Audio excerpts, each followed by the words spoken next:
Come and dream with me.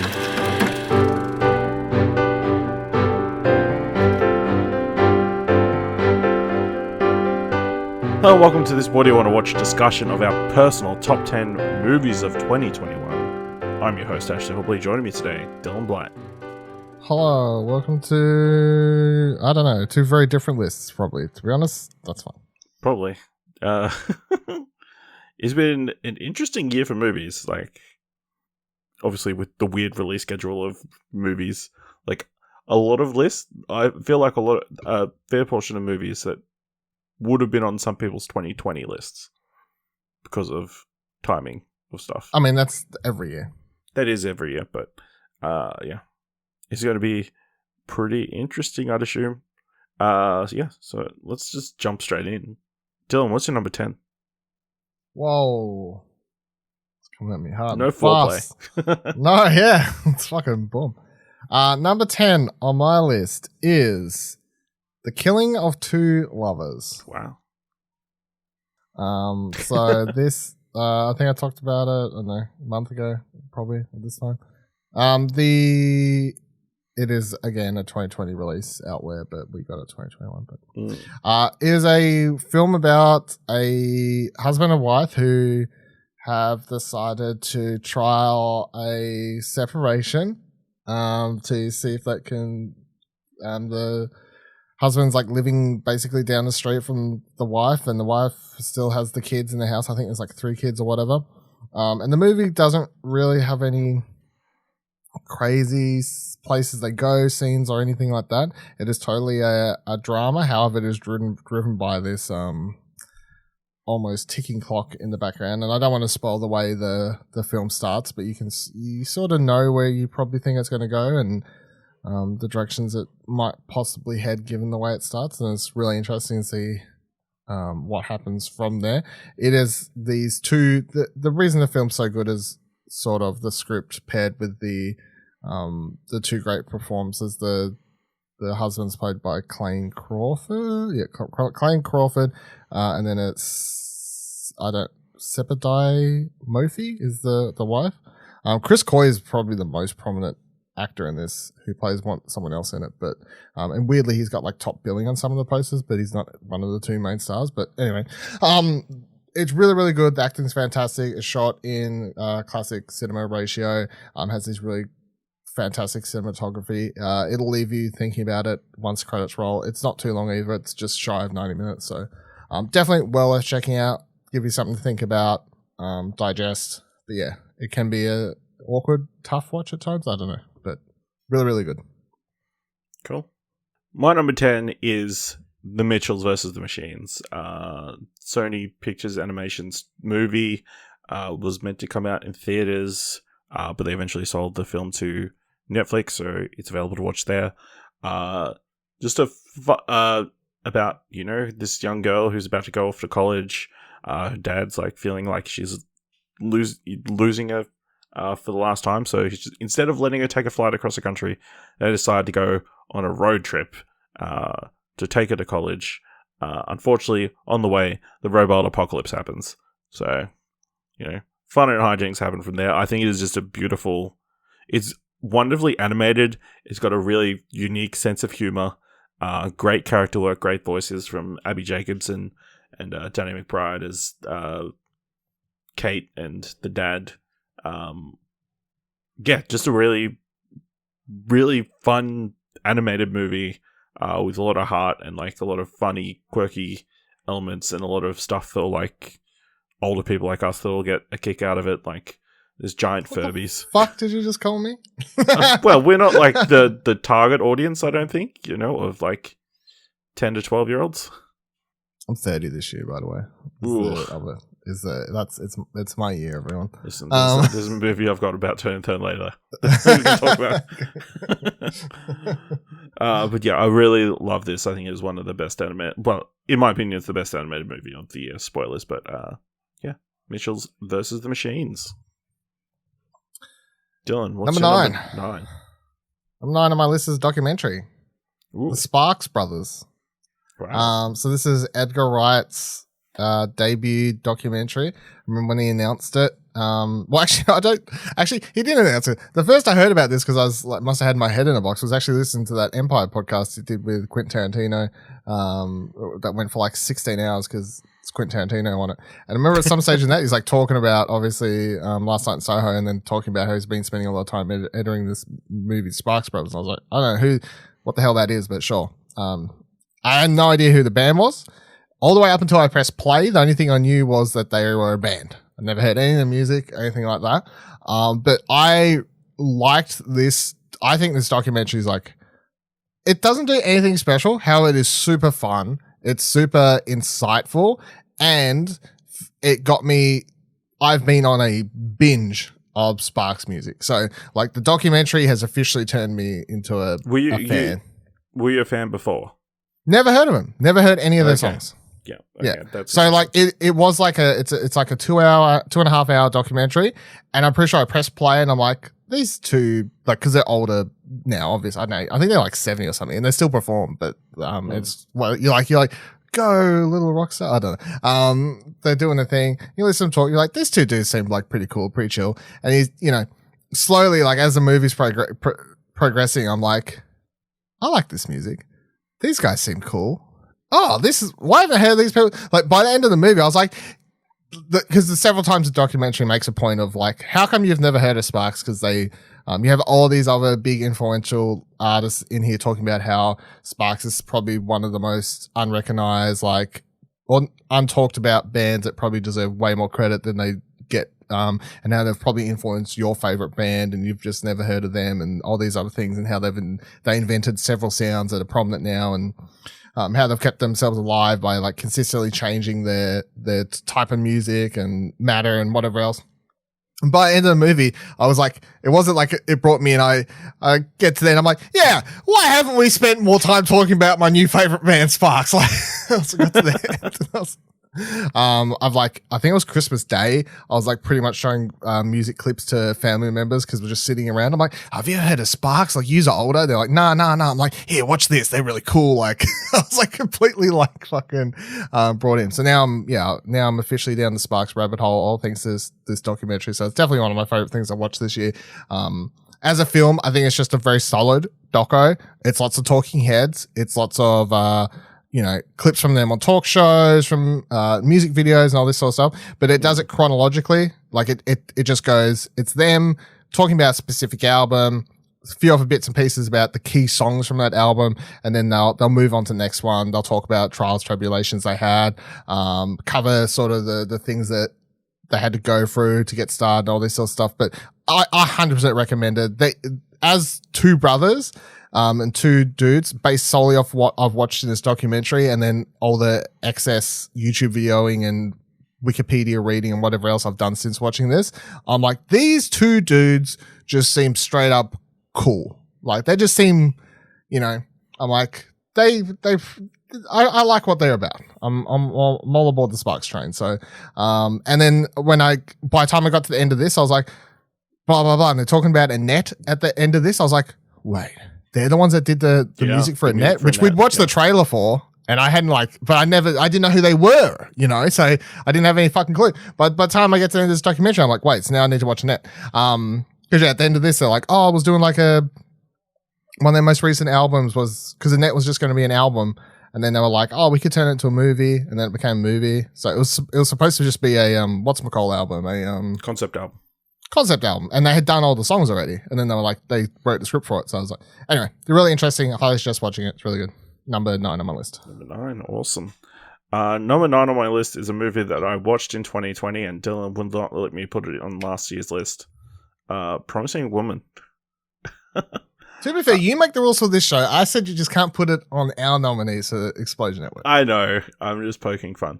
An amazing, like, really dark black comedy, psychological thriller about a young woman who's haunted by the suicide of a close friend who experienced sexual assault. And, as her way of dealing with it is to pretend to be drunk at night and then exact revenge on unsuspecting men who try to take advantage of her. And kind of explores her story and like events kind of line up where there's the potential to actually get revenge on the person who really wronged her. It's like, does she choose to, could maybe have a normal life again or go down this path? Really interesting movie.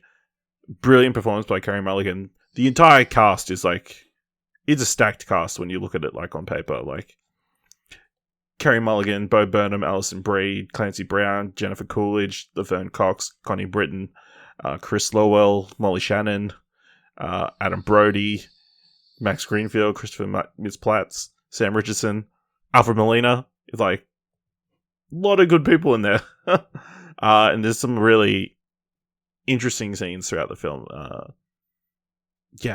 One that I've been thinking about a lot. It's hard not to have in the back of your mind all the year. So yeah, Promising Young Woman.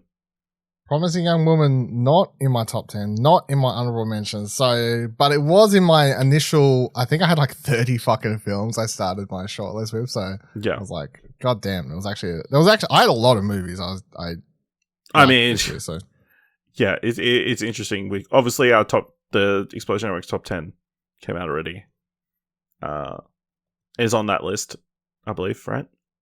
Yeah, but it's like number 5. But that's just a crossover of all our movies that we've both watched. If you were to write 30 films, I was writing 30 films, and you like, I've never watched this. I'm like, I've never watched that, and then we end up with a list. That's this is great. Like it's in my top 20. So it's still a great film. Like a lot of these are like, there's not much of a difference between them really. It's just no. It is a really really good film. I really liked it.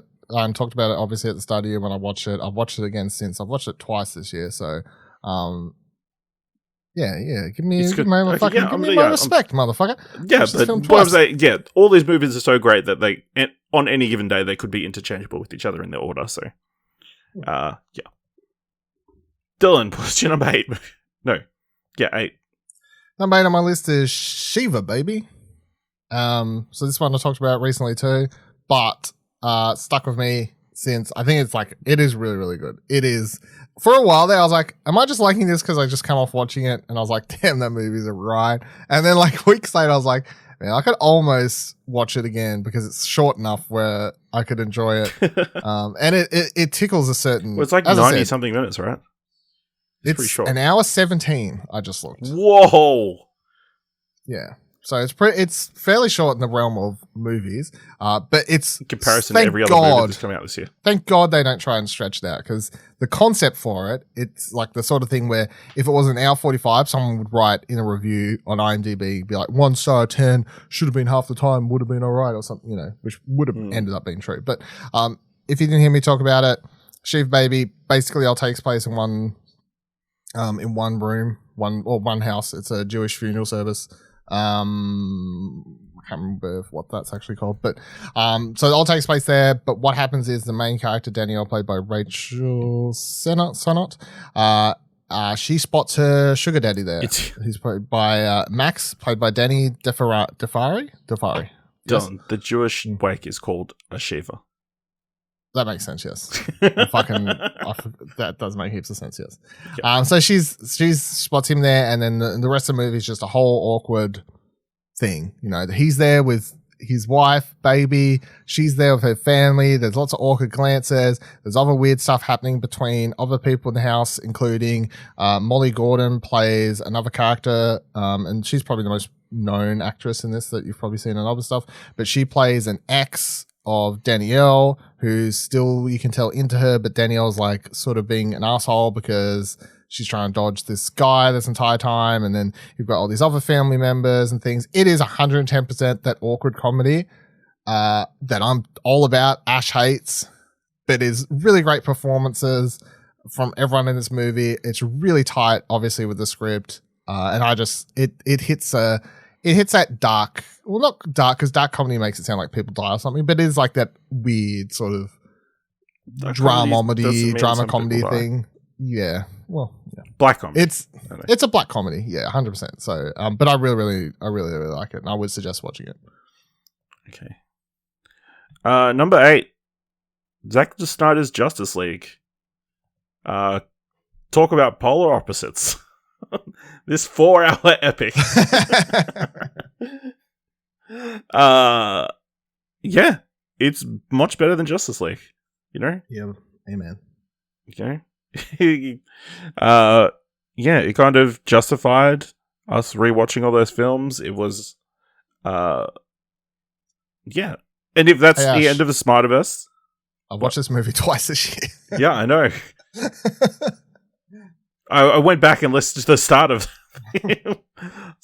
our spoiler cast, just to refresh myself. But yeah, really great. Like it's an odd one where you can.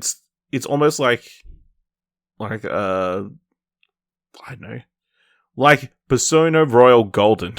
No, Persona 5 Royale, right? Where they've just, it's so much changed, it's like you can't tell the original from the new thing. Yeah, it's just incredible, great story that makes sense. Like everything just kind of makes more sense this time through. And it's, yeah, really interesting, like visually, with obviously the aspect ratios chose to go with in the IMAX-esque with it. Yeah, it was an experience. And if that's the last we're going to get of it, which I assume we are, because Zack Snyder has specifically said he's not interested in doing anymore, and Ben Affleck has said he's not interested in doing anymore, you know, that's cool. I don't know how many other movies came out and then, like, 3 weeks later came out with a black and white version. Mad Max Fury Road? No, that was a Blu-ray release. Yeah. Maybe not. Yeah. Yeah, pretty incredible. So please stop with the restore the Snyderverse stuff. That's my only request in 2022. 2022, just let it go. There we go. All right, Dylan, what's number 7? Number 7 on my list, Malignant. A film I left the theater going, is that hot garbage or do I have bad taste in movies?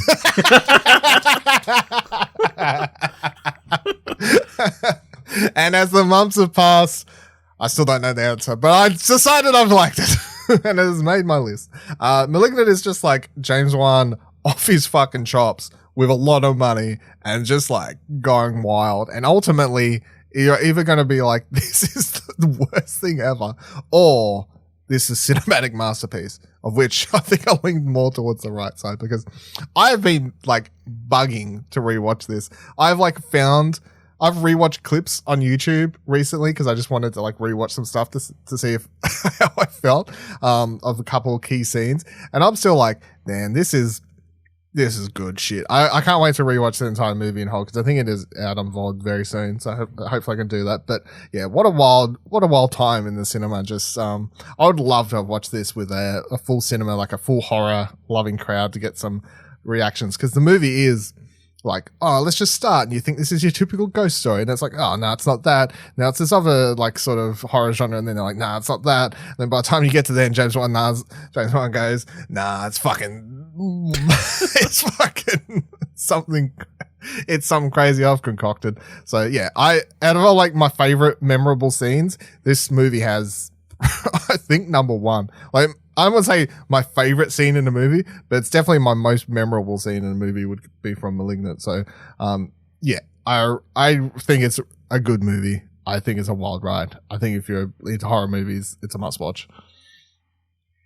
Awesome. All right. My number 7. It's Dune Part 1. The big Denis Villeneuve epic of the Frank Herbert novel with all-star cast. Just amazing what he's managed to get on screen. Yeah, with how he's able to translate the story and get the performances out of that cast, and visually it looks really interesting. It was a reason to go back to the cinema. It was a reason to go back to the cinema and risk getting coronavirus, I think, to experience Dune on the big screen. Fantastic score by Hans Zimmer. Like I said, great performances, especially from Timothée Chalamet and Rebecca Ferguson. Yeah, just the scale of it was so impressive, and I think we'll all be very excited for part 2, October 2023. Hopefully. Fingers crossed. All right. Dylan, what is number 6 on your list? Number 6 on my list is Pig. Wow. Oink, oink, oink. Oink, oink. Nicolas Cage pays a man who gets his truffle pig stolen from him, and then you think it's going to turn into an action movie, but it doesn't. And I'm not saying that as a criticism. I'm saying that as a, like, so you know. Instead, the movie has equal parts a couple weird dives into, I guess, the dark underground of, like, cooking culture in Portland. And then also what it ends up being is just, like, a very... it's kind of hard to say about spoilers, I guess. But, like, the movie is just all about grief, how people deal with losing people in their real lives, how people then put that upon other things, be that animals or belongings, or fill the void of, like, maybe like even if you've got an alive family member and they don't talk to you, and like how you may feel a shitty father with like objects and money, and then how if you lose someone, you may put a lot of that into your much beloved truffle pig, and how people all deal with it. And yeah, it's by the time you get to the end of this movie, I think I did talk about it, was like, it's really like, it's a somber, sort of sad but uplifting ending. And I think Nicolas Cage gives a very, like, one of his strongest performances in here. Alex Wolff is really good in this. I think it's probably my favorite thing I've seen him in as well, playing a different role than he usually plays also. So but yeah, it's just a very insightful, different movie, because it's real, like emotions and whatever else is really weird, real and down to earth. But the weird sort of cooking culture thing almost rides in a world of fantasy, nearly. Not like, it's never too ridiculous, but there is like a realm of fantasy that makes the movie just feel otherworldly at times. That's quite interesting. But yeah, it stuck with me. It's really, really good. Shot wonderfully as well. Pig. Awesome. My number 6. Another round. The Danish film starring Mads Mikkelsen, directed by I had it up here a second ago. Directed by Thomas Vinterberg, about a group of male friends who decide, hey, let's do an experiment. Let's just drink all day. Let's just stay drunk. Like, surely that won't go wrong. That's going to improve all our lives, and you know, they get mixed results. Yeah, a really interesting, again, a black comedy. Yeah, just this person trying to figure out life and that kind of stuff. Mads Mikkelsen playing, you know, a normal kind of guy rather than a lot of the villainous characters we know him from in Hollywood and that kind of thing. One of the most amazing endings to a film this year, like such a cathartic release at the end. And yeah, just a bunch of really interesting situations. And, you know, we all know acting drunk is difficult. So, like, some really good acting in this. All right. Dylan, what's your number 5? Number 5. Nitram. The film that tells the story of the, of course, Port Arthur massacre. They never name anyone. It's just like literally Nitram, mum, dad, all this sort of stuff. But it is a very, I guess, controversial film from this year that we've talked about. I think a lot of the controversy died out surely once. You never heard about it once it was out, really. You heard there's all the news stories in the lead up to the cinema release and all this sort of stuff, but then once it was out, no one was being like, see, I was right, because I think most people watched it was like, yeah, all right, fair. You know, like, fair enough. You sort of respectful enough there. But yeah, it's a really strong character piece that is the story of a man that leads and like in the lead up to Port Arthur. But it's also the story, I guess, of the family and like the relationships that led up to that as well. Like Essie Davis as Helen in this is sort of like, she's phenomenal in this. I mean, she's phenomenal in just about everything that's she's been in. There's a really interesting backstory I've read since watching it for the first time, where it's like she was like really against the film because she was born in Hobart, and all this sort of stuff. And then she read the script and she was like, okay, like I might be interested now. Judy Davis is really, really good in this as the mum. She's nearly unrecognizable, to be honest, with just sort of how, I wouldn't say like ugly they make her look, but to be honest, that's the easiest way I'd sort of describe her look in this. Anthony LaPaglia, I can never say it, LaPaglia. He's phenomenal as well as the dad. So it's like you have these sort of cornerstones of performances, and then Caleb Landry Jones is just fucking haughty and creepy as fuck watching his performance in this. Like, you never really like watching him, but that's sort of the point, I guess, for the most part. And he completely sells the vibe that is necessary by this. I'm and sort of, I guess, an admitted Justin Kurzel fan at this point. I feel like the only movie of his I haven't liked was that I've watched. I think there's one I haven't watched, but it was Assassin's Creed, of course. So I like the way he sort of tells these Australian true crime stuff. So Nitram, really, really good. Wish I could have watched it in the cinema because it does have some like really good cinematography and just these wide shots and whatever else. But yeah, you can watch on stand now, so that's good. Number 5. Yeah. Number 5. My number 5, Shang-Chi and the Legend of the Ten Rings. A movie that I think I've fallen more in love with as the years gone on. Really liked it coming out of the cinema. Obviously, we kind of had a long discussion on All New Marvelcast about different issues and that kind of stuff about the movie, about pacing and other things. When it launched on Disney Plus Day on Disney Plus, I was drawn to watch it again, and all those things didn't matter anymore. Just seeing, obviously an Asian person in like a leading role and being like a superhero is like pretty freaking cool. That bus sequence is easily one of the best sequences of the year. Maybe of the, well, I was going to say of the decade so far, but it's like 3 years in, so bold call. Yeah, and then Tony Leung being being himself, like a fantastic actor in a fantastic role. Yeah, and then all the other like quirky Marvel elements. They've got that cool fight club that his sister runs. Our boy Ronnie Chang shows up. There's the fun. I love how he's our boy at this stage. He's our boy. I always call him our boy and everything. So no, but it's just funny. But it's funny. If he's up for 5 seconds, I reckon I'll shout it out. So yeah. Remember Godzilla? Yeah. Godzilla and Kong, yeah, and then the fun relationship between him and Aquafina. Future looks bright for the MCU if we get more Shang-Chi, which it looks like we will be. So, yeah, number 5 on my list.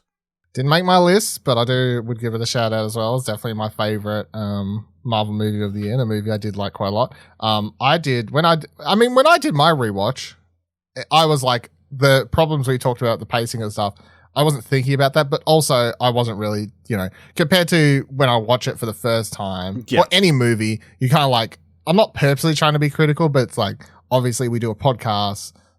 Sometimes I'm writing reviews, it's like, you're just like, I'm not trying to be critical, but I'm trying to not ignore things. Whereas once you've already watched it, I already know I really like the movie. That was like my major complaint was just these couple sort of nitpicky-ish things. So yeah, when I watch it the second time, I'm like, whatever. I'm just like, just show me the good movie. It's fun time. Yeah. Dylan, what is your number 4 film of 2021? Number 4 for me is Dune, also known as Dune Part 1. But on the poster it says Dune, and then the start of the movie it says Part 1. So how about it? Denis Villeneuve sort of proven to be, I guess, the master of big scope sci-fi blockbusters as far as current directors working in that scale. Dune just has such a massive feel to it, like from the actors, from the story to like it really does like. And I love how, and we talked about this in the spoiler cast, but I didn't feel like any of it was hard to wrap my head around as someone who knew the very basics of what Dune was about, but had never like read the books or watched the movie or anything like that. I feel like all the like the planets, the political elements, character names, all this sort of stuff. I feel like it was all from script level, and then from like how the movie's edited together and told. Like I love how none of it really confuses you and is all told, not dumbed down, but also just like told in such a well way that you never feel like you're lost in this world, which is really good for a movie that's in a world that's so like large in scope. Timothée Chalamet is really good in this. He's not like, good performance of the year sort of thing, but he's like really good at playing the lead protagonist that you like, but you're not like, he also isn't he's neither the most interesting person in the movie, but I don't think he's ever really supposed to be to a degree. You know, like maybe that's like a part 2 thing. Obviously Oscar Isaac sort of steals any scene he's in because he's got such a presence and an amazing beard in this movie. Zendaya is in it for like 5 minutes total. Again, part 2 sort of thing. I love Rebecca Ferguson in this, and like how there's a lot of this, you think it's going to be mostly a father-son movie, but then it turns into more of a mother-son sort of thing going on. And I really love her in nearly everything she's in. So shout outs to that. Jason Momoa, of course, fantastic. He's just doing Jason Momoa, but what can you complain? You can't really complain too much about it. I mean, it's impressive. He does Jason Momoa with a beard, and then Jason Momoa without the beard. It's true. Stellan Skarsgård is fantastic in this solely because he gets to do that one line where he like goes up in big snake form and then goes, "It's my Dune," or something. It's fucking Josh Brolin, of course, Javier Bardem. Really hope we'll get more Javier Bardem next time. We'll get more Dave Bautista next time, all these sort of other characters, which is really good. Ultimately the movie is beautiful. Considering it's all shot on what's all set on desert. That's a worthwhile thing. The sandworm things, I think, are like the scale of them and the way they're presented is like they're presented as big as like a Godzilla type monster. I really couldn't have gone into this movie thinking they would be that big. I really didn't, but then the way they show them in this movie, the way they're like shot and the scope and the scare factor of them, you're like, these things are fucking massive. And I was like, they're way bigger than I thought they would be. Writing them in part 2 is going to be amazing. Can only wait. Music is phenomenal. Again, Hans Zimmer, love the score. From the second that movie starts with it starts and you hear like the I think it's like the yell, and you hear all these other instruments, and you read about how Hans Zimmer like used real instruments, but then uses synthesizers to like hide what they really are, so it sounded otherworldly and all this sort of shit. So, really, really cool. Loved it. Would love to go watch it again if I magically had time. Dune. Number 4. My number 4, Spider-Man No Way Home. Sure, it's a movie built on surprises that we kind of all know because people love to leak information. Sure, it's a movie kind of built on your nostalgia for these Spider-Man films, but fuck, it was good. It was a great experience. Being in the cinema, having the reactions of people around you, seeing these characters that we haven't seen in a while, these villains, and then also Tom Holland getting like a proper arc and story and kind of having center stage at least for 2/3 of the movie. And yeah, I think it definitely leaves that franchise an interesting point going forward. But yeah, just the feelings that this movie managed to elicit from me make it one of the most memorable experiences I've had in a cinema. Maybe ever. Just being part of that was pretty special. So yeah, Spider-Man No Way Home. Interesting movie. Are we at past the point where spoilers matter anymore? At this, I don't know. I feel like almost every frame of the last third have been leaked. Yeah, no. Put somewhere on the internet. I mean, yeah, and people are not being subtle at all about certain things. So yeah, but yeah, if you somehow listening to this and have not been spoiled about Spider-Man No Way Home, go see Spider-Man No Way Home. Dylan, what's your number 3 movie? My number 3, The Matrix Resurrections. Dylan, my number 3 is also The Matrix Resurrections. Hey! Yeah. Pleasure Network's movie of the year is our joint number 3. There you go. Yeah. So it's funny because she was like, Spider-Man. I'm like, okay, Matrix. One movie. I mean, yeah, the juxtaposition does not lost on me. No, yeah. Spider-Man is a movie built like, sort of like, I guess, almost machine made to have these pop moments using nostalgia. And then The Matrix Resurrections is a film that's not really made for pop moments on nostalgia and is more using its history to move the franchise forward by also like more or less have Lana does like an on-screen video essay about her feelings on blockbusters in the year 2021. And but it's also a very big love story. So if you go into this movie thinking, I love The Matrix, fight scenes, fucking awesome, kung fu and shit, let's go. You're going to be so disappointed. I love red pills. I love red pills. You're going to be so disappointed in this movie because it's not really an action film. It has a couple of fight scenes in it, but I literally can't remember any of them really. Well, none of the action moments stand out. I remember the stuff that happens around them, but there's no action set pieces in this that are exciting, and that's fine. Because the movie it's a romance drama, sci-fi. Is the genres we're talking about here, everyone.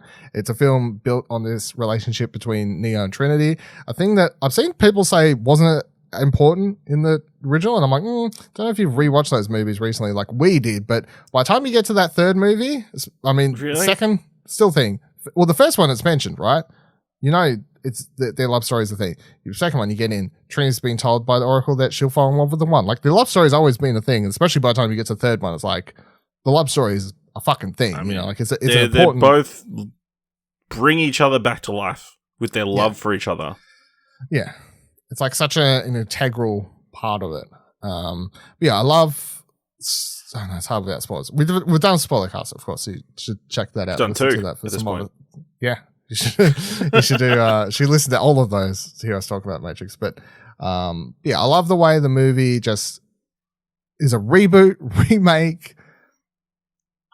Weird fucking comedy, poke fun at blockbusters, Marvel Universe, all this other sort of shit. It's meta as fuck, but not in a like self-referential way, but just like a real world, like almost, I guess, Deadpool fourth wall breaking sort of way at times, which is it's wild. It's a really weird movie when you think about it, and it's just gonna either work for you or not work for you, and I feel like that's sort of where the film's landed. Like, either people are like, this movie's one of the worst films released this year, or other people are like, this film's one of the best films released this year. There's no one really in the middle going, it was alright. It's like, you either one or the other. So, yeah, really, really enjoyed it. I can't wait to watch it again. I honestly don't know if I want more. I don't know if I honestly care. This film's just such a breath of fresh air, especially like, and again, like, I don't hate Spider-Man No Way Home. Like, I don't hate Marvel movies or anything. I'm definitely the most critical of them, I feel like, at Explosion Network when we do podcasts, but I'm still a fan of those movies and I enjoy what they do, and I enjoy No Way Home to an extent. I am critical of some of the elements of that movie, and then going from that to The Matrix, I'm like, you too are critical of the sort of things that I'm like complaining about, you know, so, yeah, it's just such a breath of fresh air in like the blockbuster space, which is good. It's like Dune was my sort of like, this is what I want from a blockbuster. Like straight up, this to me is like what a big summer blockbuster should be. Not really the Marvel movies. Like, that film has such a big scope and world and characters like that. I'm like, that's what I really want. The Marvel movies feel serialized at this point. They're just like TV things on screen, which is fine to a degree. But then The Matrix was like this big blockbuster essay or something on screen, which was, yeah, just such an interesting movie. So, yeah, number 3 on my list. Number 3 on yours. Yeah, 3 on mine. Yeah, like you said, fantastic. Great performances from Keanu and Carrie-Anne Moss. Great additions to the cast with Jesse Henwick and Yahya Abdul-Mateen, as well as Jonathan Groff and Neil Patrick Harris, all giving great performances. Like you said, just the voice it has, just what Lana's trying to do, and there are very few big blockbuster movies that have, you can tell, you can see the director's influence on them, especially now. Very few have, like, you can see the director's fingerprints all over the movie. But yeah, you can definitely see hers all over it with the story and the very much middle finger to everybody who's kind of misinterpreted the first trilogy of films. It definitely feels like it was a movie that was for people who loved The Matrix and understood The Matrix, I think, to a large degree. And yeah, just everything about it I just ate up in the cinema, and just, all the meta elements, all the love story elements, all the weird sci-fi, sure, I'd want more, but I think Lana did the amazing job of making a movie that maybe has killed off the franchise because she never wants them to make a Matrix without her. She kind of did a mic drop with the movie that they asked her to make because they were going to make it without her, if other way. It's like she burned everything down, salted the earth. And how could you not appreciate that? Yeah, amazing. sure. Dylan, what's your number 2 movie of 2021? Number 2 on my list is a film you've already mentioned. Another Round. Oh, Thomas cool. Vinterberg again, Mads Mikkelsen. I think when I watched this, I've been so excited. Again, took ages to watch this. By the time I got around to watching it, felt like I had to wait forever. I was so excited to watch it, obviously, and then I watched it. And I think it was one of those movies where just you like halfway through, you're like, this movie's amazing. Like you haven't even finished it. I was like, this movie's amazing. This movie's so good. And then by the time you get to the ending and you have that amazing, as you said, the cathartic finish for everything. I just feel like this is it's weird because I wouldn't say it's a black comedy. It's just like a weird, and American films don't do this. They won't commit to just doing something that's not supposed to be a black comedy, but it is just more like it's a comedy that's also a drama. I feel like it's just equal parts. Whereas I feel like American filmmaking is more like you can make one or the other with some slight elements, but not half and half sort of thing. Because obviously this is a very serious story, but it's also very funny.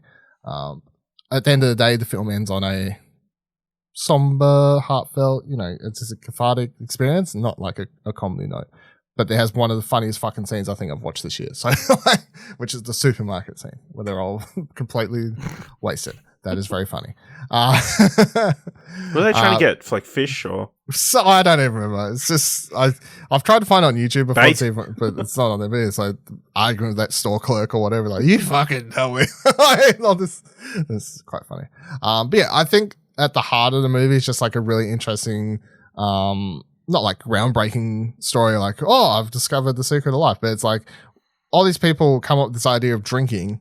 To try and help their problems or whatever else. But ultimately, what the film's about is alcoholism, and what the alcoholism boils down to is the main reason people start drinking a lot, which is to cover up their problems they have in life. Literally every single one of the 4 main characters has a problem at home that they do not want to talk about or address. So instead, they come up with this whole thing of, well, let's try drinking because it'll improve our lives. And for a while, they're like, yeah, everything's great, everything's better. It's not, because they still haven't addressed the core problem. And by the end of the movie, they do to a degree once they're off the alcohol. So I think it's just an interesting take on that. But I also like how the movie's neither alcohol bad or alcohol good. It's simply alcohol's fine, alcoholism isn't.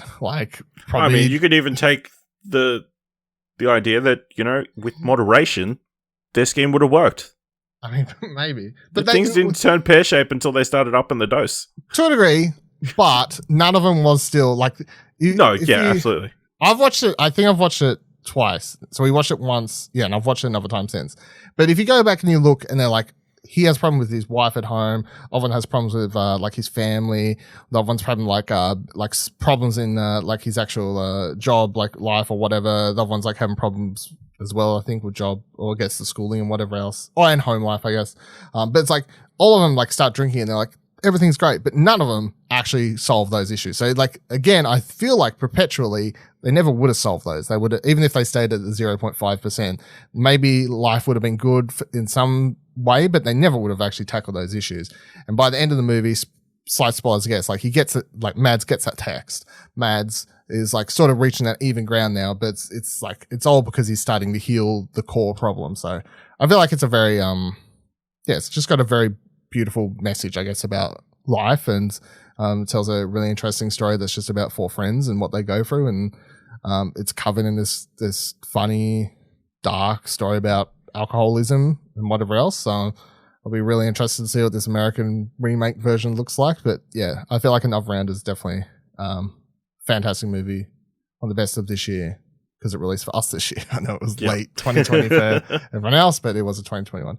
Although I think I saw Empire put on their list too, so they do follow the same, UK rules. So yeah. All right. My number 2 is Tick, Tick, Boom. The story of Jonathan Larson, the creator of Rent, and his initial struggles to get his first musical made. Played brilliantly by Andrew Garfield, directed by Lin-Manuel Miranda. A really fantastic musical in a year with fantastic musicals. I really love how they kind of section off the story. They've got him playing Jonathan Larson performing the musical Tick Tick Boom, or his one-man show Tick Tick Boom, in an actual theatre after the events of the movie, but then also you cut back to the events of the film. You get these great musical numbers, great performances, especially from his who was it? Robin D. Jesus, his best friend Michael, who's the actor who decided to give up his creative pursuits and take up a marketing job on Hollywood, on Wall Street or whatever. I don't know. Fantastic story. Just it captures the feeling of being a creative and like the constant tick of like getting older and feeling like you haven't accomplished anything. That I don't know. Maybe that's what everybody feels. But yeah, it just captures that struggle of like, how do you keep trying to be a creative person when the whole world's telling you no? And get a real job. Get a real job. Have kids, have family. Yeah, just fantastic musical numbers as well. I think beautifully staged. Yeah, obviously a movie that Lynn had a clear vision for. Apparently he saw the musical version, like obviously well after Jonathan Larson's death and that kind of thing.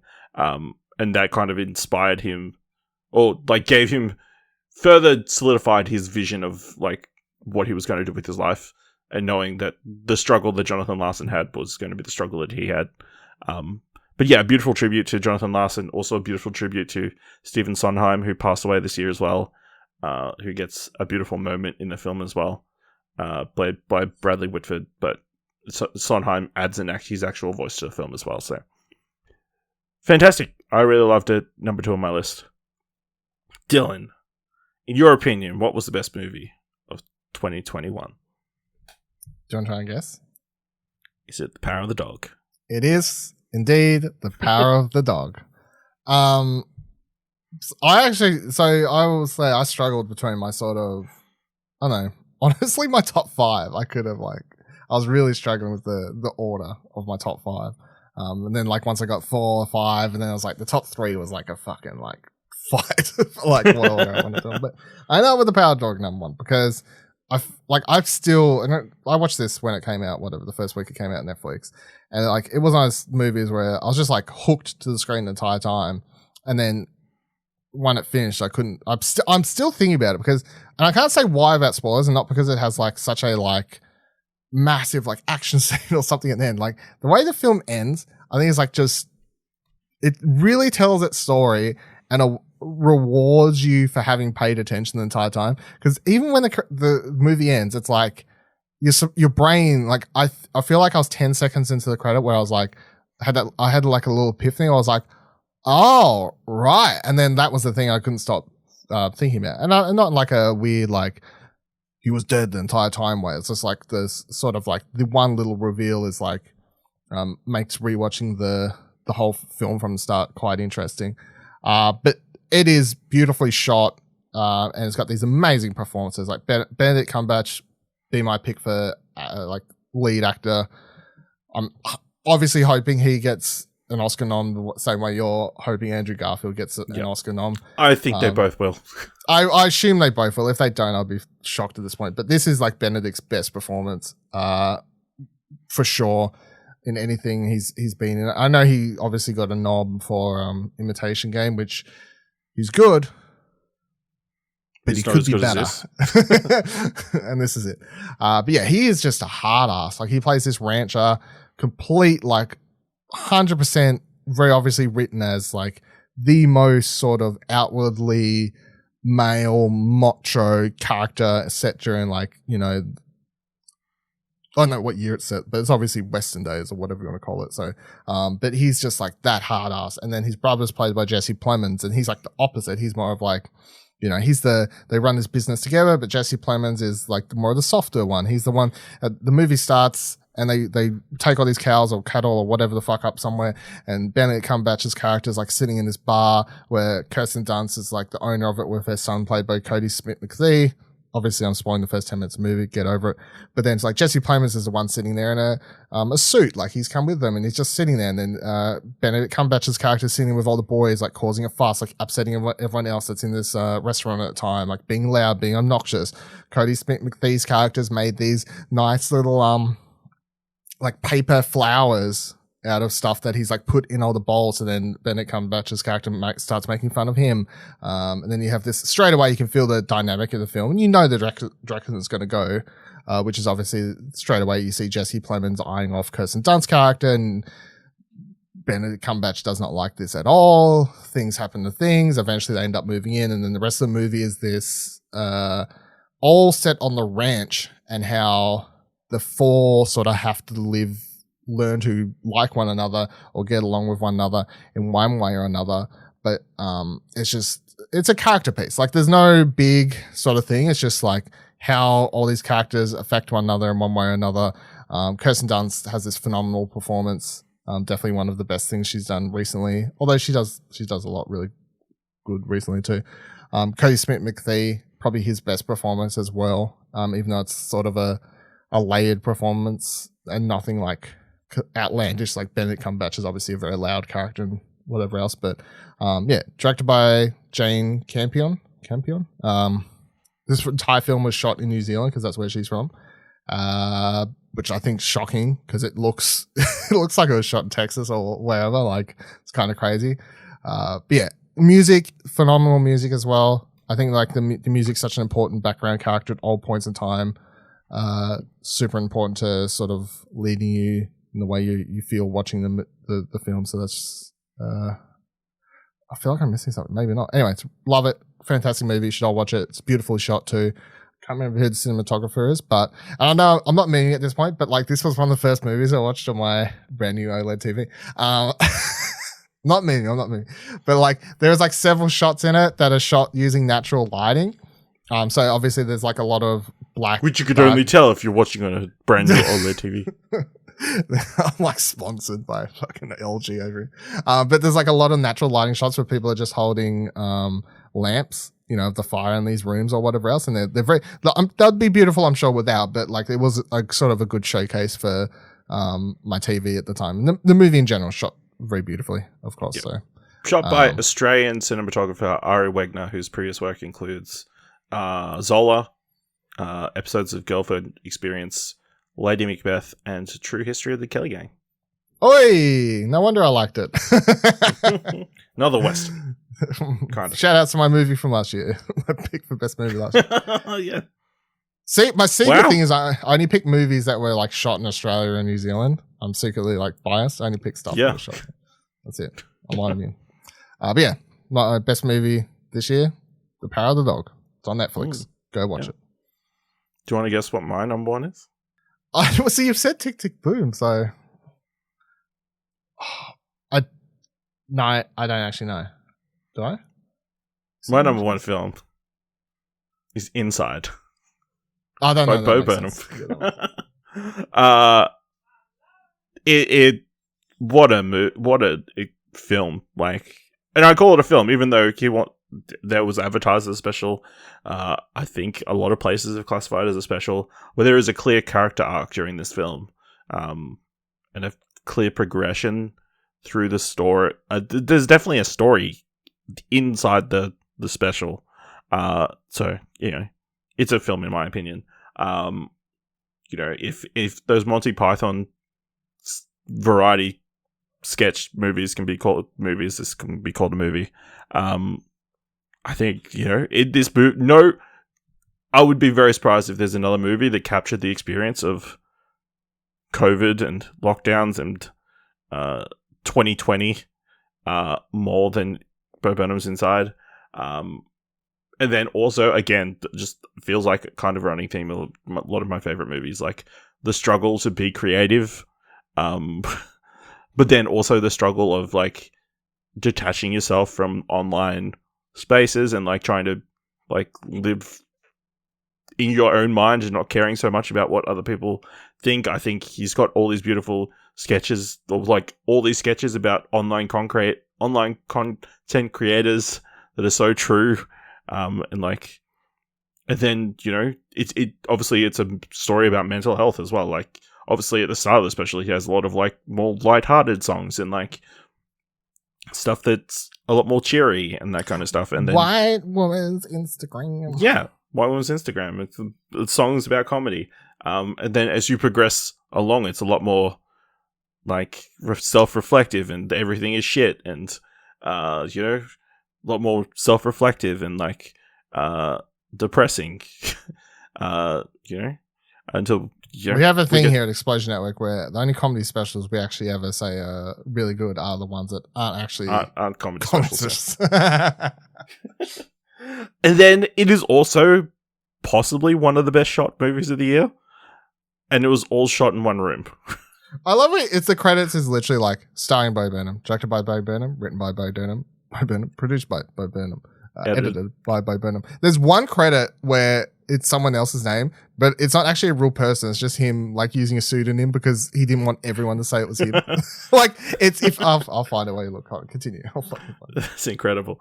But yeah, just some of the ways he's able to make that room look amazing through the use of projectors and lighting, and different props and that kind of stuff is super impressive. Especially like obviously the like sexting song. It's like all the different, message, all the like innuendos and subtle emoji memes and meanings and that kind of stuff.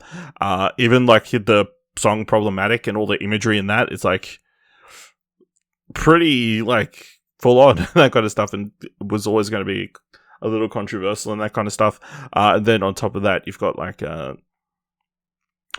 this is one person living in the middle of a pandemic, and he's getting all these props and costumes and that kind of stuff. Doing this special in order in real time, I would have. I think the most crazy thing about this special and its success is he's done absolutely no press. There's not a single interview that I've been able to find of him post the release of Inside. So, and pretty much everybody has heard the songs, and apparently it's a massive thing on TikTok.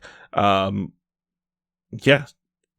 incredible, brilliant piece of art that I think everybody needs to appreciate more.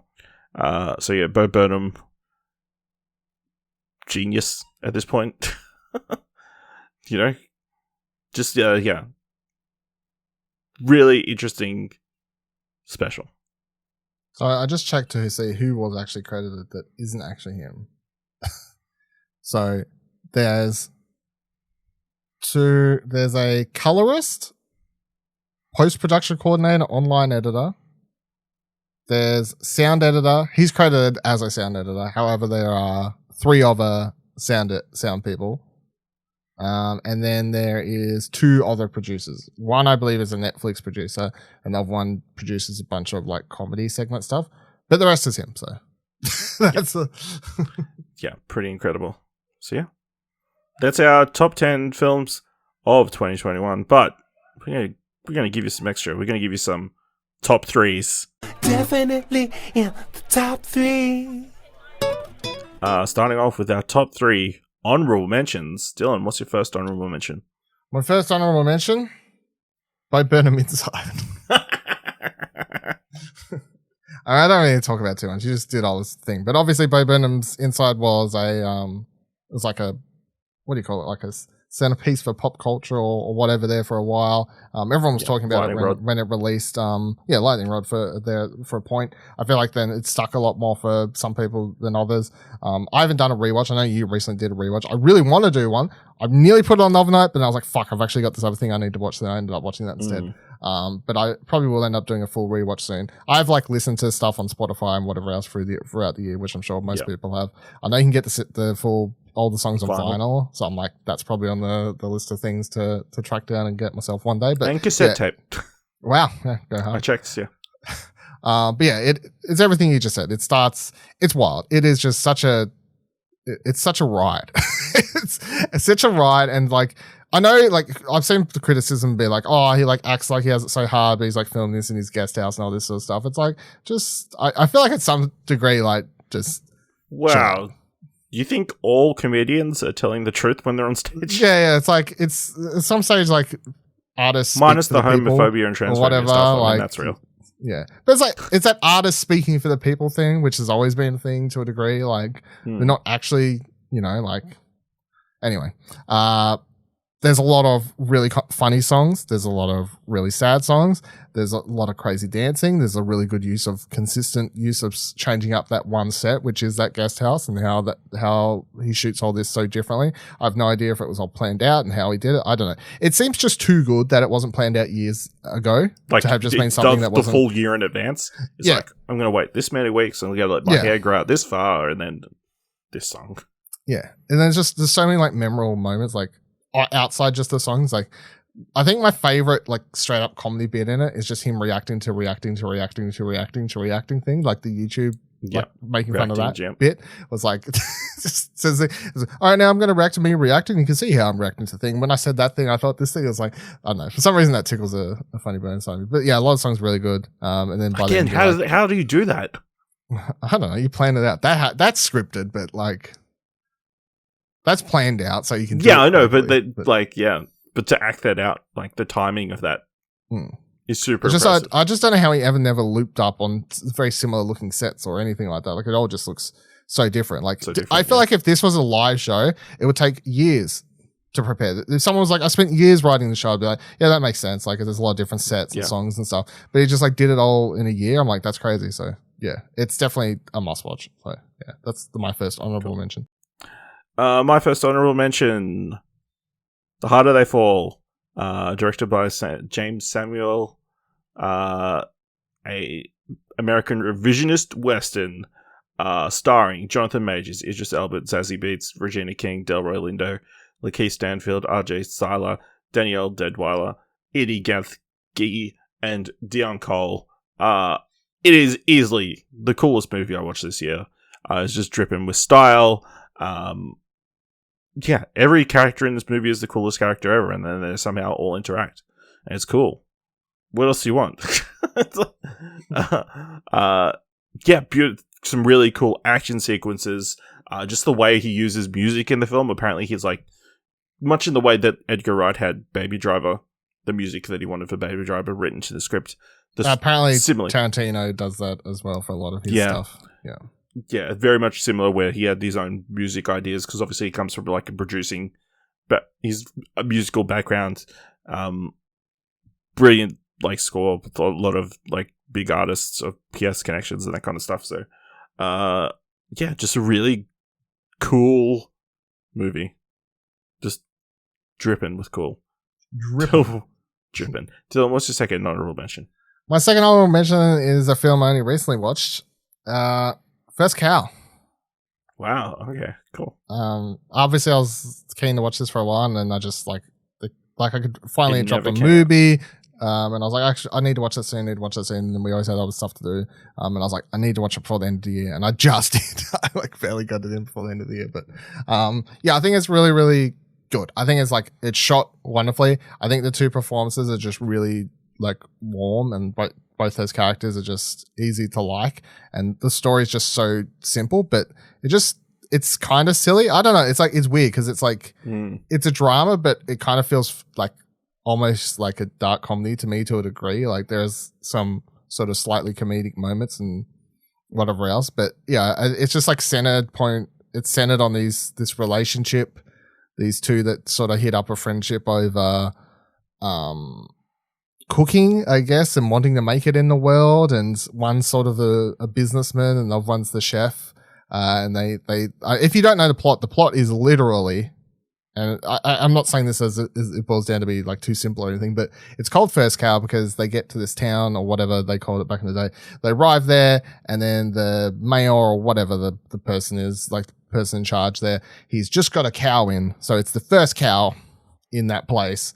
And they end up stealing milk from it every night so they can cook this special, I don't remember what it was now, like bread. A cake thing? I think it's like a cake. Yeah. Fried with the cake. milk. Yeah. It's a very simple thing, but they cook them up and they're selling them like hotcakes because everyone loves them. They taste But they're really, not really hotcakes. good. They're not hotcakes, no. They taste really, really good. And that's like more or less the story. Of course, there's like character moments and, it's just about this friendship and whatever else. It's a very simple story that's told and it's a film that's not afraid to spend a moment either, like to let you just sort of take in and literally smell the roses around the characters before letting them talk and whatever else, which I feel like in all under the guise of a bad director leads you to go move on, but under the control of a good director, you feel in safe hands and you're happy to go on that ride, and that's what you get here with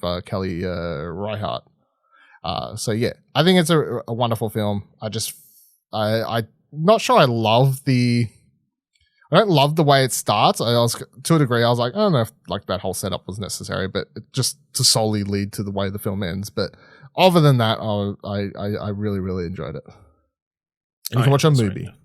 Mubi. If anyone in Australia is like, where the fuck did that movie go? It's on Mubi. MUBI. Yeah, okay.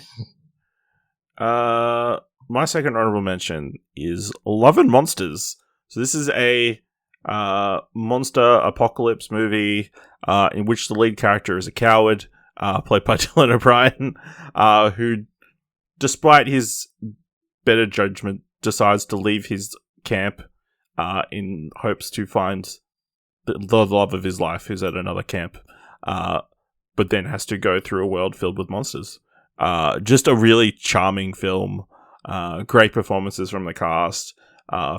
Also features Michael Rooker as like his mentor that he comes along with. And Jessa Henwick plays the love interest. She's really good in this as well. So yeah, just a really delightful film. That released elsewhere in 2020, but it released on Netflix here in Australia this year, or last year. Yeah, Love and Monsters, shot in Australia as well, so that helps. Really interesting monster design, even though it's not the most believable CGI, but it's fun. Just the tone, so you can get away with it. The level of special effects, even though it was Oscar nominated for special effects. So what do I know? All right, Dylan, what's your last honorable mention? Last honorable mention is a film you've already mentioned again, Zack Snyder's Justice League. So of course I did mention I'd watched it twice. I really, really like it. In general, I like all of Zack Snyder's DC films. I like that this film turns the piece of shit that was Justice League into an actual film that has a vision. Whether or not you like that vision and the direction and the style and the character choices, that's fine if you don't like them. However, unlike the theatrical cut, which just felt like a hodgepodge of piecing together things, trying very hard to get people to like it, this one's like, I have a vision. I know what it is. You're either going to like it or not like it. And that's the sort of way I like movies to be made, not to just aim to, I guess, please the fucking fanboys who could be upset. But yeah, I really like the cinema scale. I love all the different choices from scenes we'd already seen and the stuff that's sort of stretched out. There's so many little moments, especially because I did go back and watch the Love one, of course, when we talk about this in the spoilercast. There's so many little choices that make such big differences that shows you how music and editing and color grading and all these sorts of things can affect a scene in tiniest little things can affect the overall scale of how you treat a character, react to a character, or a specific moment in the story, and so on. It really is like if you watch one and then the other and compare them, it's almost like a class in cinema. And not saying like you could even go the other way and say like, here's how the other Justice League is so much better because of this, but like because they're so different, it's just and they use similar scenes in different ways. It's quite interesting that way. I don't know if anything like this has ever happened in the world of movies and cinema before. Don't know if it'll ever happen again. We talked about how I didn't love how sort of some of the hashtag Snyderverse shit, like the way people did that, but I felt like the overall message behind the movie and why it got made is very good and all that sort of stuff. And I think it's very cathartic that Snyder got it out. And I think it's a really, really good movie. I just ordered a 4K Blu-ray copy of it recently, actually, because I saw it was on Amazon. It was on sale. It was like $22 or whatever for the 4K. I think it has the black and white version on it too. So I was like, I'll get that because Binge, it was fine. Binge is not the greatest streaming service. It doesn't have a very high bit rate or anything like that in particular. So although it like looks fine, I'm looking forward to having 4K where get that shit on disc. Look a lot better. Yeah, absolutely. My last honorable mention, Licorice Pizza, the latest film from Paul Thomas Anderson, starring Alana Haim and Cooper Hoffman. Just a fun coming of age story set in 1970s. I wanted to say off the top of my head, 1973 in like Los Angeles. Just the story of these two people who have this connection, but and find each other constantly in each other's lives and that kind of stuff. A really interesting film, very charming, and I have a feeling it'll win you over most people. Obviously, there's problematic elements, and I feel like the problematic elements generally tend to come from like kind of lazy plot devices. But yeah, those are kind of things I was willing to forgive to a big degree. So, Licorice Pizza, check it out when you can, if you can. I'm not talking specifically to you, Dylan, but yes. What can you do? All right, our other top three movies not from 2021. What's your number 3? My number 3 is The Hate You Give. So this is a 2018 film directed by George Tillman Jr. Stars Amanda Stenberg. Yep. Anthony Mackie's also in this, which when I put it on, I didn't know. I was like, oh, shout outs. So the movie is about a girl who witnesses a shooting, more or less, and then how her family chooses to try and deal with that because they neither want to. There's like a whole don't say anything because you'll piss off like the gang leader. Don't say anything because you're like you'll have to go on TV and cops, and there's this whole thing. Like there's so many like sort of like overarching elements of why certain characters want her to say things. Other characters don't want her to say things. It's like, don't work against, don't help the white man. The fucking cops just want to, lock up, like even though there's lots of like interesting little things here, and it all culminates in this massive, sort of back end half hour finale that I just like stuck with me all the way throughout through to the end of the year, obviously, to put it on this list. But, I remember hearing people say it's really good. I remember it being like sort of because I think Stenberg, is it Stenberg? Yeah, Stenberg. She's been in a lot more since then. I mean, she was in the what's it called this year? Dare Evan Hansen, even though I haven't watched it. But and obviously I really liked in that series last year. No, the year before even. 2020. Yeah, the Eddie. That's it. Yeah, and so she's been a lot more. But I know when this came out, it was like sort of highly talked about. She's going to be in the Acolyte. I can't say that word. Acolyte, the Star Wars series that we're all looking forward to. Rue in the Hunger Games is where most people would know. Yes, I guess, but really good. Hate You Give. Watch it. All right, Dylan. I've got to be perfectly honest with you. This is an interesting list to put together because it turns out, according to my Trakt, you didn't watch. I did not watch any. Any movies from the past, not from the past year, unless we did them for a spoiler cast. So, my number 3. Is it all Marvel movies? No, I'm only picked movies that I hadn't seen before, so that should be a qualifier as well. Okay. I was about to say, mine are only ones I hadn't seen before, so. Yeah, that was the qualifier. My number 3 is Snowtown. Fuck, your list must be shallow. So this is obviously a movie. Hold on, let me just say, before I move on, because I can't get over this. So, I can't wait, because we haven't done it yet, obviously. I can't wait until we do our Trakt in review thing, because now I do want to know how many fucking movies you've watched and, like, I don't know, stuff like that. I don't know, but wow. Anyway, continue. Yeah. I think I have to make a concerted effort to rectify this next year. You need to do what I do, which is like set a goal every year. Yeah. 100 unwatched new movies. Yes, so Snowtown, based on the Snowtown murders, first directorial debut of Justin Kurzel, whose name has come up in this episode, came up last year. Really good film, even though it's tackling very dark subject matter. Really great performance from like Daniel Henshaw, Lucas Pittaway. The way Justin Kurzel is able to get performances out of a lot of cast that has very little acting experience was really impressive. And yeah, just kind of a haunting movie that's kind of stuck with me. And of course, you can check out our spoiler cast from earlier in the year. You're going to get to say that for everything, though. I guess that's the one positive. Dylan, what's your number 2? My number 2 is the Australian film Wake in Fright. I feel like this is you ever watch this and you're like, wow, that's disgusting and a horrible movie, and why was that made? Or I have no idea what the fuck I just watched. That was trash.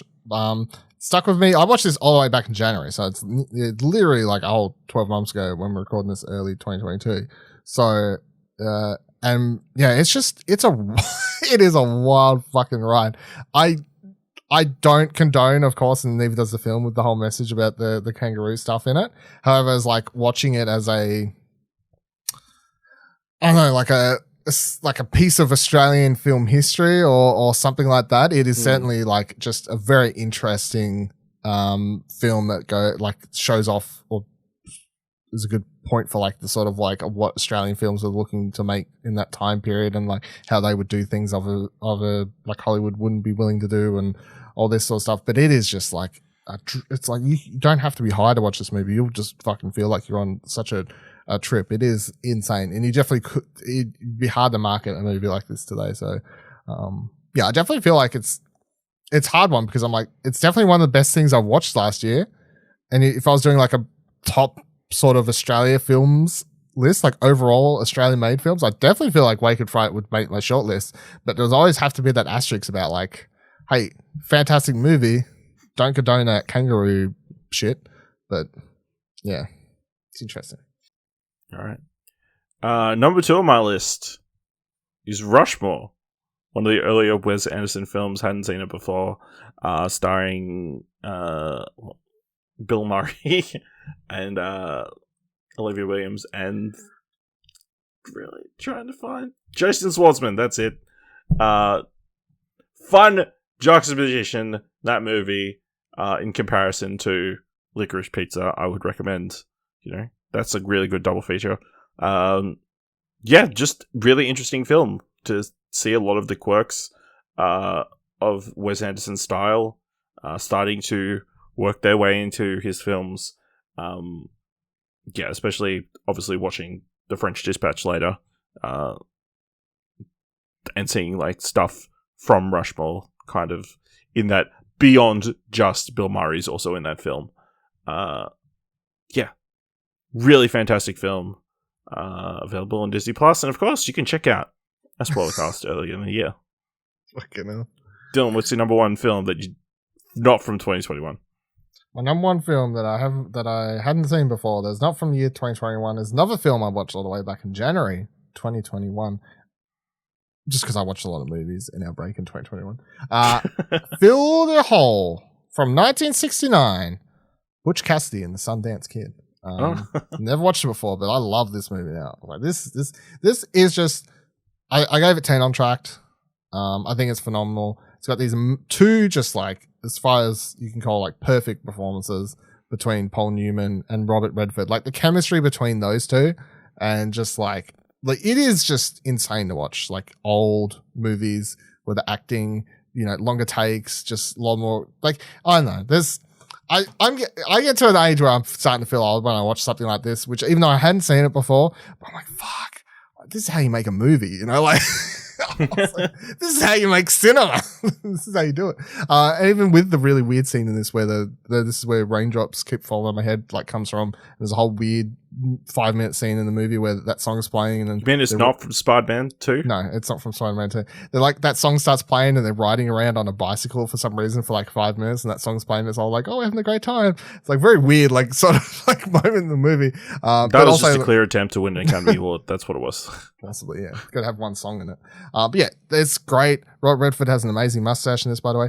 Catherine Ross is really great in this. She's like the partner of the kids. The kid's partner, I guess. And then she's like comes along for the most of the ride. But yeah, and then by the time you get to the end of this movie, I mean, it's fucking old. Like, what am I spoiling at this point? But it's like by the time you get to the end of the movie, they're in Mexico, of course. It's crazy. You know, one person recognizes them when they're in hiding or whatever.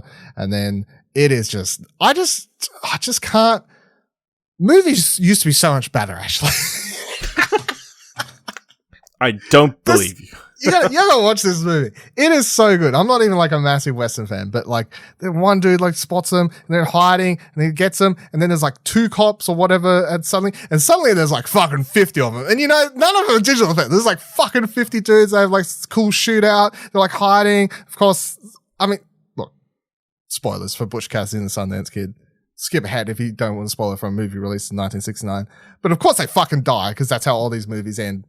Because they have massive shootouts. But it is a great shootout, epic moments, character dying, last moment shared, all these motherfuckers. And then, of course, how's he died in the last moment? How do you reckon he dies? How do you reckon they go into blaze of glory? Of course, he comes out of the building, fires off like 2 shots, and then all you hear is like fucking a million gunshots. He gets filled with bullets, fucking freeze frame credits. Perfect. Love it. Awesome. Let's go. Wow, you really loved it. I love it. It is really fucking good. Okay, question. Butch Cassidy and the Sundance Kid or Power of the Dog? Oh, fuck. It might be Butch Cassidy and the Sundance Kid. To be completely honest. I honestly feel like this is probably the best movie I've watched. I don't think too many would be offended. I don't think Jane Campion would be too offended. Alright, in that case, I actually think this is my favorite movie of the year. I don't know if that's bad. Good. Yeah, I really, really liked it. Really, really liked it. All right.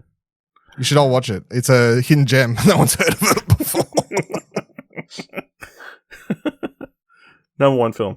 All right. My number 1 new to me film that's not from 2021. Prisoners, the film by Denis Villeneuve, starring Hugh Jackman, Jake Gyllenhaal, Viola Davis, Mary Bello, Terrence Howard, and Melissa Leo, and Paul Dano, in which a pair of girls go missing in Pennsylvania, and Jake Gyllenhaal plays detective trying to find them, and Hugh Jackman plays the father of one of the girls who takes things into his own hands when he thinks he knows what actually happened. Incredible detective story, such a amazing piece that was like... I'm pretty sure I said in the spoilercast, it kind of made me want to go seek out other movies like this. I didn't, but you know, it made me into the moment, as proved by this list. Yeah, just a great performances across the board. Really interesting story, like a story that weaved its tale and had me guessing until the very end. Yeah, Prisoners is fantastic. But for your number 1 movie from 2021 that you had, not from 2021 that you watched, did you proceed to go to eBay and track down a steelbook copy? No, I didn't, because I'm not like a crazy person who needs steelbook. Is it in 4K? No, Yeah. because like, is it? No, it's 4K. It's a Blu-ray. It's a Blu-ray. Sorry, It's a Blu-ray. It's just a Blu-ray, but it's a steelbook. And I did track it down off eBay, and it was within reach. I need to own this in case they stop showing it. I don't know where it streams. I haven't actually looked. Can't remember. Stan? Well, maybe? how did you first watch it? I had another. There was a Blu-ray. So you had another Blu-ray. And now I've got 2.